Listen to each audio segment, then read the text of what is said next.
தமிழ்நாட்டிலே பிறந்து தமிழ்நாட்டிலே வளர்ந்து தமிழ்நாட்டு அரசியலை கரைத்து குடித்தவர்கள். அவரை போல் இறக்குமதி செய்யப்பட்டவர்கள் அல்ல இந்த இயக்கத்திலே இருக்கின்ற தொண்டர்கள். திராவிட முன்னேற்ற கழகத்தினுடைய ஆலயமாக கருதப்படுகின்ற அறிவாலயத்தில் தொட்டு கூட பார்க்க முடியாத அவர் எப்படி செங்கற்களை பிடுங்க முடியும்?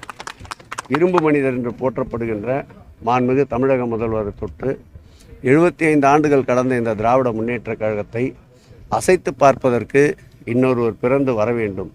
இவருடைய ஆணவ பேச்சிற்கு தமிழக மக்கள் 2026ஆம் ஆண்டு நடைபெறுகின்ற சட்டமன்ற தேர்தலில் மிருகபலத்தோடு திராவிட முன்னேற்ற கழகத்தை மீண்டும் ஆட்சியில் அமர வைப்பார். முதலில் 2026ஆம் ஆண்டு நடைபெறுகின்ற தேர்தலில் ஒரு சட்டமன்ற தேர்தலில் போட்டியிட்டு வெற்றி பெற்று சட்டமன்ற உறுப்பினராக தன்னை நிலைநிறுத்திக் கொள்வதற்குண்டான முயற்சிகளை அவர் மேற்கொள்ள வேண்டும்.